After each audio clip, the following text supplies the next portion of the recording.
Hello students, today we will see the paper that is electrochemical and thermogravimetric methods of chemical analysis of MSc Second Analytical Chemistry, that is CHA 390, section 2nd. The section 2nd consists of thermal methods of analysis composed of 24 lectures. This section consists of 6 chapters. First one is the introduction to the thermal methods. So in that introduction to the thermal method, we have to see what is the importance, how that particular thermal methods are arised, what are the history behind that, what are the different terminologies regarding to the thermal methods. Then the second chapter is thermogravimetry. In the thermogravimetry, we have to find out the loss of weight or loss of mass with respect to the temperature at some time interval. Some specified time programming is there for performing that analysis, and the spectra or graph which will getting by thermogravimetry, it is called as a thermogram. Then third chapter, in the third chapter we have differential thermal analysis and differential scanning colorimetry.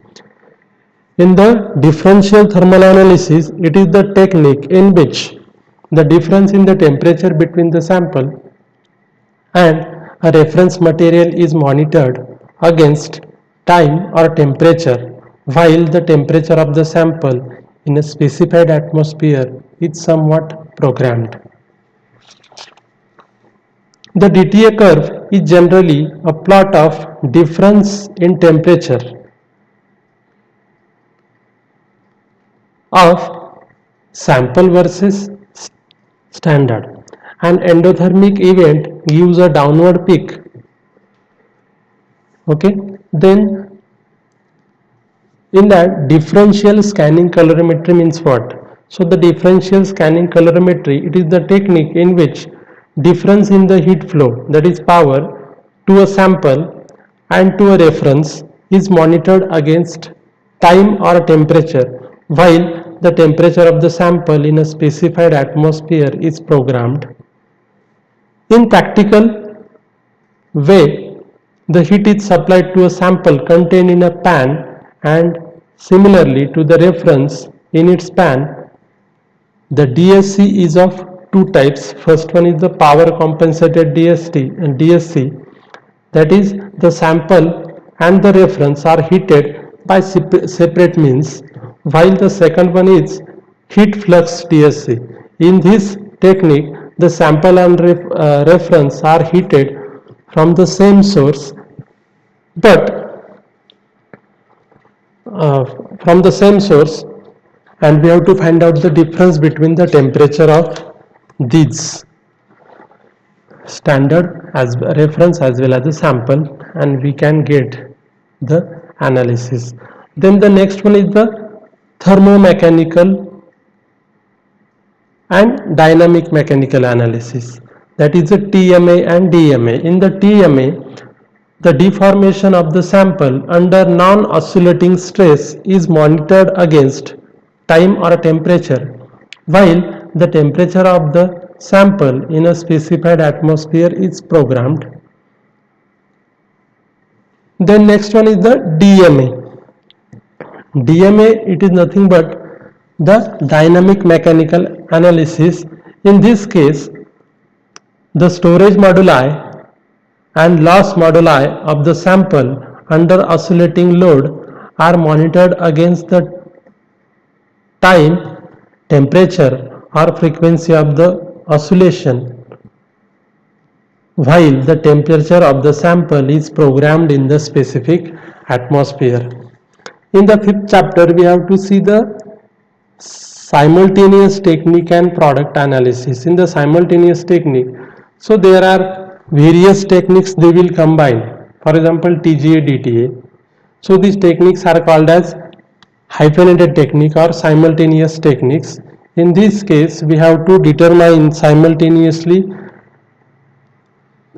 differential thermal analysis as well as thermogrammetric analysis. So these simultaneous techniques have certain advantages we will see later in this chapter, and sixth chapter is problem solving and application of thermal methods.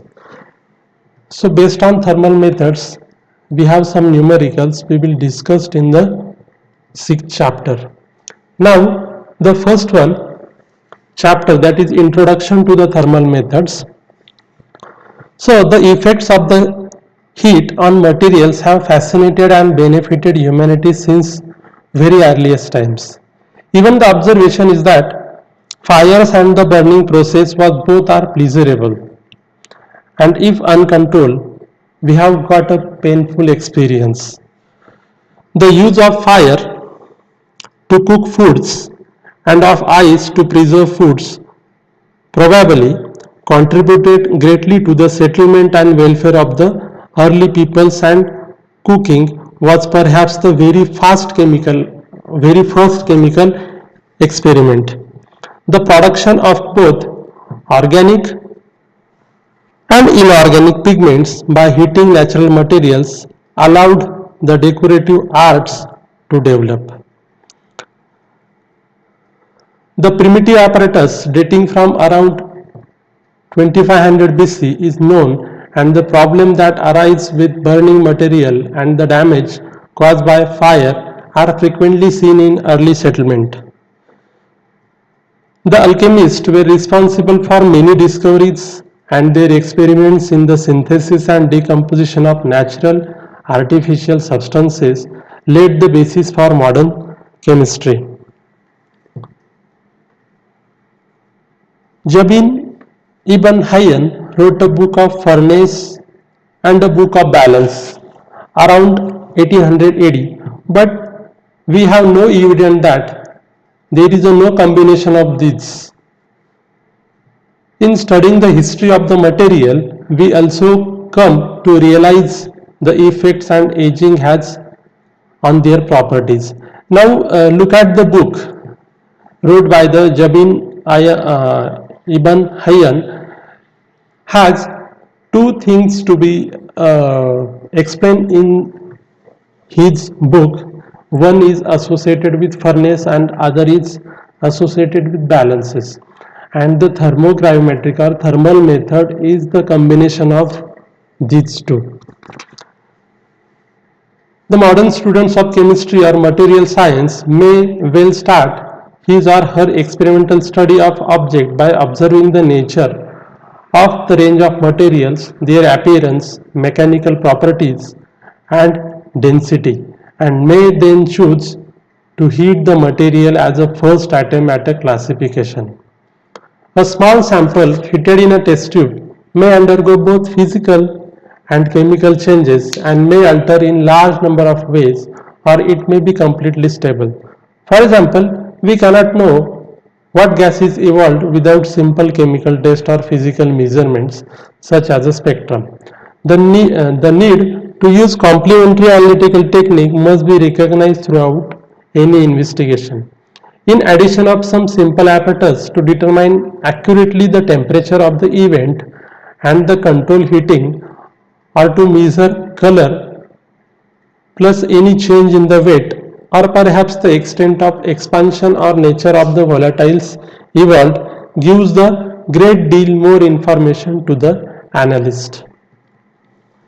Now this is the table in which we have take some amount of samples, some amount of material, and whenever the material get heated, then what changes can be made, and what are the possible conclusions from that changes, and what are the examples. So first one is color change. Okay, charring or burning with little residue, we will possibly conclude that the given material is an organic material, or we can say the polymer. And so the examples are paper, and burning of that paper will cause such kind of things. Then blackening with large residues. When metal oxide is formed, when we have heated the particular metal, then metal oxide is formed. For example, if you consider the copper carbonate, when heated, it will give rise to the solid copper oxide and CO2 is liberated. Then metal changes to powder. When metal is heated, it gets oxidized and it will form a powdered form, metal oxide. For example, when magnesium oxide, when heated with oxygen, it will forms MgO, magnesium oxide. Then next is color change. Transition metals are salt having phase transition when they are heated. For example, mercury iodide at normal condition it is red and when heated it turns into yellow color. Then next one is the substances melt. When substances melts at low temperature, we can conclude that the given sample could be the covalent one, and obviously the compound should be organic. When the substances melts at higher temperature, then we can conclude that the given compound is ionic in nature, that is ionic salts, and probability is sodium chloride. Then substances sublimes. Sublime means when the solid substances get converted into gaseous on heating, we can call sublimes. So when white sublimes will obtained, we can say the volatile solid is there, and probably that is ammonium salt, that is ammonium chloride. Then violet sublimes. When iodine we have heated to the smaller extent, there is a liberation of iodine vapors which are violet in colors. Okay, so that is the conclusion, possible conclusion that sample is iodine and example is I2. Another is when vapor is evolved. Suppose water vapor is evolved, we can say the hydrates is evolved, hydrates compounds are present. For example, copper sulfate pentahydrate is there. When copper sulfate pentahydrate is heated, it will cause liberation of moisture, liberation of water molecules. Then oxygen. So the nitrates and chlorates when heated, for example potassium nitrate when heated, it will give potassium nitrate and oxygen is liberated. Then oxides of nitrogen, when nitrates are heated, it will give brown fumes, and that brown fumes is due to the nitrates present in the given sample. Then carbon dioxide, when compounds containing carbonates are heated, then they will liberate CO2. So these are the examples. Then what are the physical changes? When the substance becomes more pliable, then plastic above glass transition temperature, then the expansion, that is gradual expansion, that is general expansion. Then abrupt expansion will cause phase change. Then swelling, some intermittent materials, for example polyphosphates are there, on heating it will cause swelling. Shrinkage, some strained polymers, for example fibers are there. Then if compounds are heated but there is no effect, then stable oxides are present, for example magnesium oxide or aluminum oxide. These are the effects of heat when solid material interact with the heat. Then historical development. The history of the development of the thermal methods from earliest time is considered by Mackenzie, which include the account of thermometry from the 16th century, the definition of thermometric scale, and the start of practical colorimetry in the 18th century, particularly by Lavoisier and Laplace, really brought about by a revolution in our thinking and in the practical approach to studying the effects of heat. The chief drawback of their equipment were that it often required large samples and long time to complete the experiment. Chemical reactions and physical measurements on gases were forerunners of today's analytical technique. The development of scientific instruments during the earlier part of the 20th century allowed the principles of thermal measurements to be established.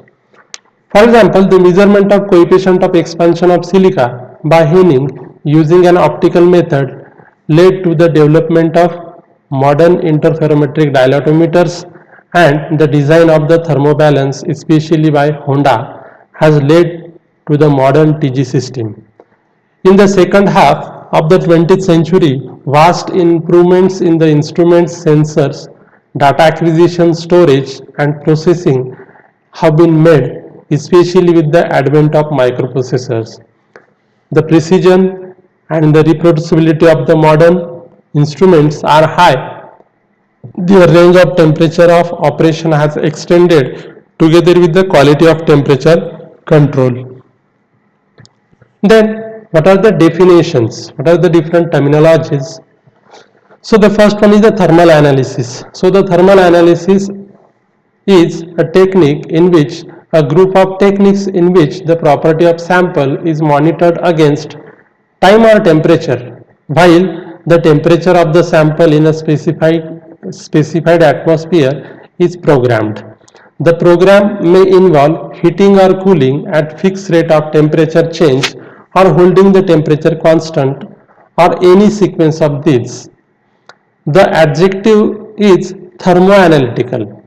The differential technique involves measurement of difference in the property between sample and the reference. Whenever we have considering differential thermal or differential scanning, at that time we have to consider the difference between these two techniques. Then what are the different types of the thermal techniques? So in that, for example, differential thermal technique where the difference in the temperature between sample and the reference is measured, while the derivative technique implies the measurement or calculation of mathematical first derivative, usually with respect to time. For example, derivative thermogravimetry, that is the DTG, is a measurement of rate of mass loss with respect to time plotted against temperature. So these are the types, that is the thermogravimetric analysis, differential thermal analysis, differential scanning calorimetry, thermomechanical analysis, dynamic mechanical analysis. So these are the techniques, and what are the properties which have been evaluated by using this, and what are the uses of this. So the first one is the thermogravimetry. In the thermogravimetry we have to find out the mass loss, where we have to find out the decomposition temperature, dehydration or oxidation of the compound. Then second one is the differential thermal analysis, DTA, where difference in the temperature between sample and standard is measured, and by using this we have to find out the phase change reactions. In the third, differential scanning calorimetry, we have to find out the difference between sample and standard, that is the power difference, and from that we have to find out the heat capacity and phase changes reaction in calorimetry. In the thermomechanical analysis, we have to find out the deformation, and by using this we have to find out mechanical changes by means of expansion. And the last one, that is the dynamic mechanical analysis, where we have to find out the modulus, where by using it uses in the phase change or polymer cure applications. So this is all about the first lecture. Thank you.